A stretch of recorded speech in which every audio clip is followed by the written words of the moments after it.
Grim Fandango, 15 years later. How does it feel being on stage talking about this game? It's unbelievable. It's awesome. I've been waiting for this day. It's hyped for a long time.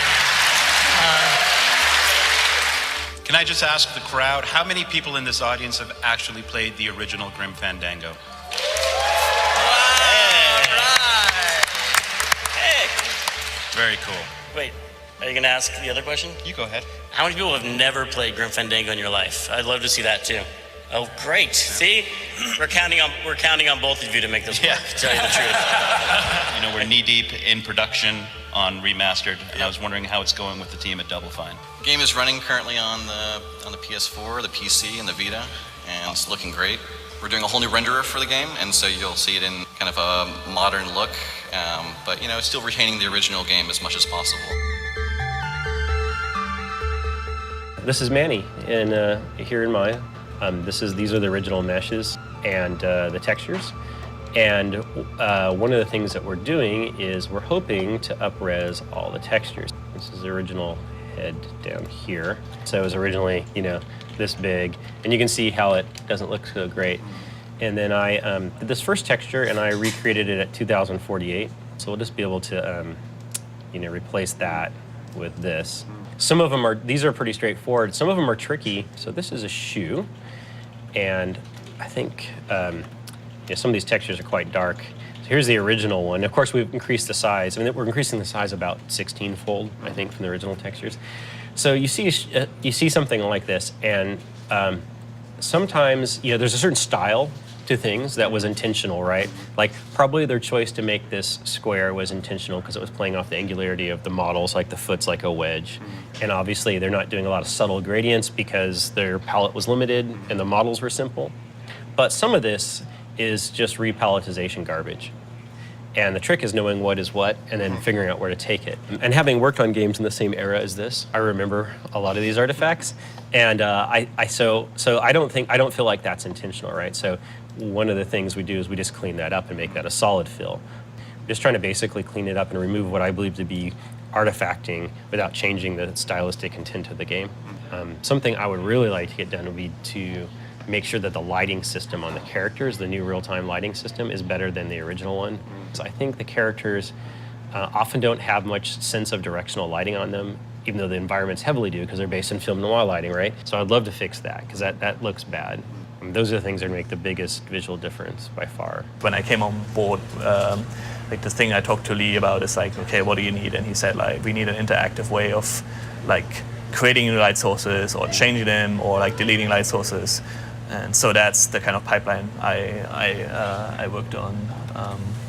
And you know, as you can see, if I toggle between the old school, the original rendering, and the new one, even though this is my really crazy programmer lighting, you can already see it like looks way more interesting because you have shadows now. Like he actually casts shadows on himself, as you can see here, right? And you just get a bit more depth out of it, and that's really important. And you can obviously move the light source around to get like immediate feedback on how that would look. And you can create new light sources and see right away how that would look like in the game, and that, you know, makes a huge difference for the artist. And then they can just tweak those values, like walk them around at different locations, see how the lighting looks there, and maybe make some changes. It's really nice. I'm really enjoying it. I mean, the tools are. It's really cool to be able to just do it and watch it like hot reload, and it's like instant satisfaction. And I mean, this is like, if you're going to light a game, this is the game to light, right? It's got the greatest lighting ever, so and a great mood and everything. So it's been a lot of fun. I mean, there are a lot of sets though to light. I think there's like 130 or something individual sets. So it's a lot of work, but it feels really good when you see the blinds from this angle, and then you walk over here, and if you look at the original game, I mean, there's a huge difference there. I think it looks pretty amazing, and it's cool that he casts shadows on like the tables and the walls and stuff. I don't think he did that in the original. Let's see. No, he doesn't even have shadows over there. There he goes. Wow, that's weird. They must have cut out sort of a shadow alpha in the original that just matches up perfectly with the lights. Yeah. Yeah, I mean, I guess there is the thought of, you know, are we going to alienate the diehard fans by redoing this. I don't think so. I think anyone that loves this game is gonna just love it even more. And we're not changing anything, that would be crazy, I think, to go in and try to change stuff, because we're diehard fans of this game, you know. So the thing is, it's really hard, right? I mean, working on heritage games is really, really hard because you have to make certain artistic decisions, or decisions that some people interpret as like, this is not pure enough for us, or other people say, oh, you didn't go far enough. Like, it's like all this entire gamut of different opinions that are there. And people feel very strongly about it too, because those are games they love from their childhood, right? They don't want that to be spoiled or ruined and stuff like that. And that's, of course, totally understandable. We're making pretty good progress, I would say, in the project overall. We have a kind of rough ship date now, I guess. It's early next year.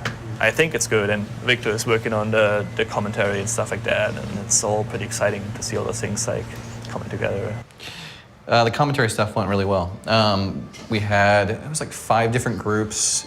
Each group was a different discipline that we had come in into recording. We had so many weird technical problems with this game because there was nothing else like it. Yeah. And we're cobbling together, you know, really good bits of technology, but nobody had put all these things together before. And it was a huge amount of work. Huge pain in the ass. It was a huge pain in the ass. But then you see lines like this, and it's like every time you just want to take your computer and throw it out the window because you're up against some wall or something, and you look at the content or like the big wall of Peter Chan art or that kind of stuff, and you're like, nah, I'm going to turn around and go back and keep working on it.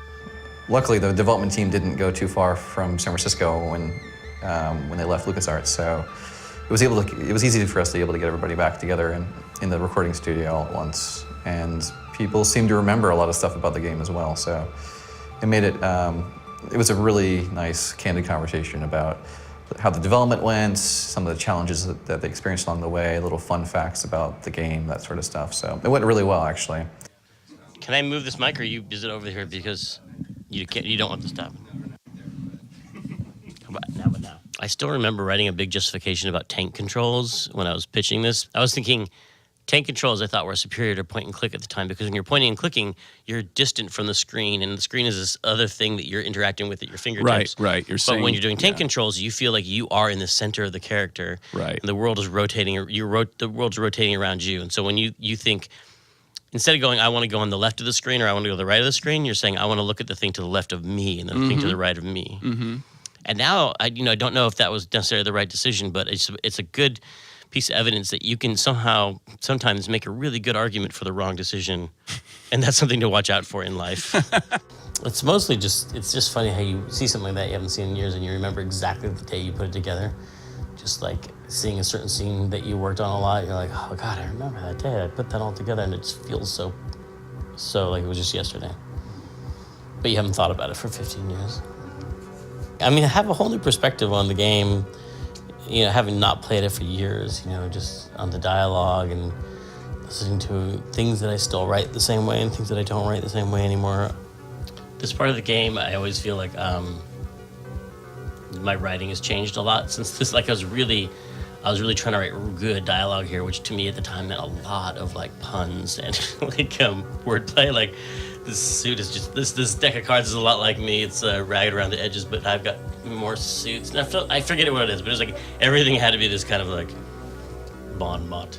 Well, that's kind of Chandler-esque too. I mean, But I think I ease off on it in Act 2. I think I just start writing or in Year 2. There's a lot more just normal talking, which I think I kind of like a little bit more now. Sorry, I'm rewriting the game in my head. Yeah, I'm trying not to rewrite the music. So Peter McConnell, we were able to recover all of the different music sessions that were originally created for the game. I think the audio is uncompressed, but I think Peter McConnell wishes we could add live recordings to it, which would be amazing because he used a lot of.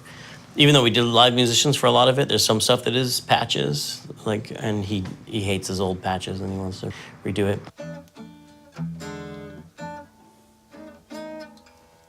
Here again.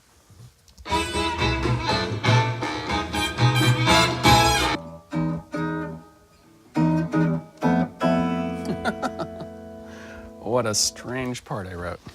And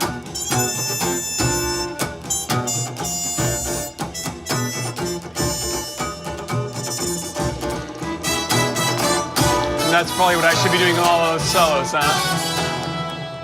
Big beat tuning solo. Yeah. In the sax solo, what do you think about going to just like a straight muted thing with chicks? Like, Yeah. it'll be a little more like Definitely, it's of too a much. period, and then start.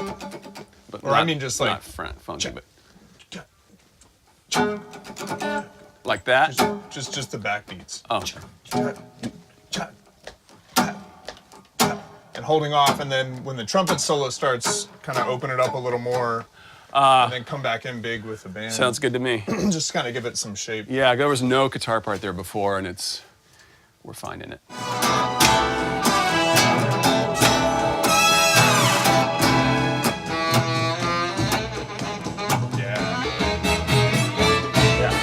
Yeah.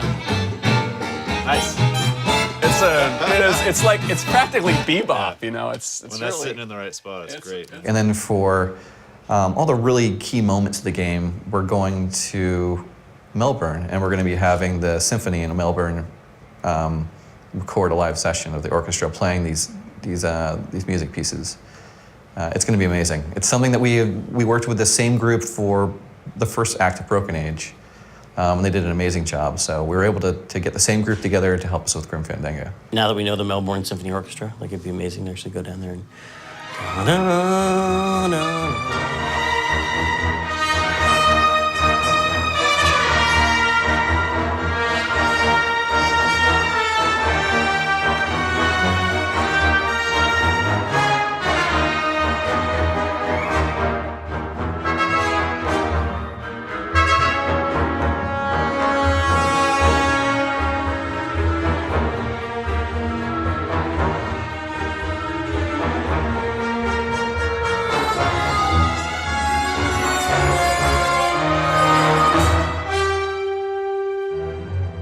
Yeah, it was just such a wonderful game, and the story was great, the puzzles were sort of spot on, and the really great thing about the score and that is that it was just another character within the game.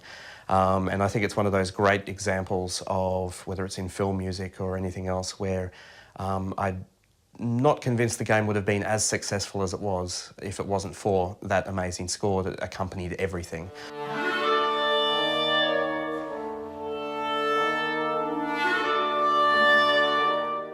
And yeah, it's just such an amazing situation where we can actually record that scored live with a full orchestra, all of those timbres and sounds and textures and everything that a full orchestra can bring. We can actually bring that to this HD remake, which is really, really exciting. People do react to that because they hear humans playing human instruments, and it is part of the game experience that these people are going to immerse themselves in. When video games were starting to being made and started to translate from a big machine that you could only go to in a physical parlour to something that you could put on your home PC, creativity was amazing because there was no kind of understood base for what things were.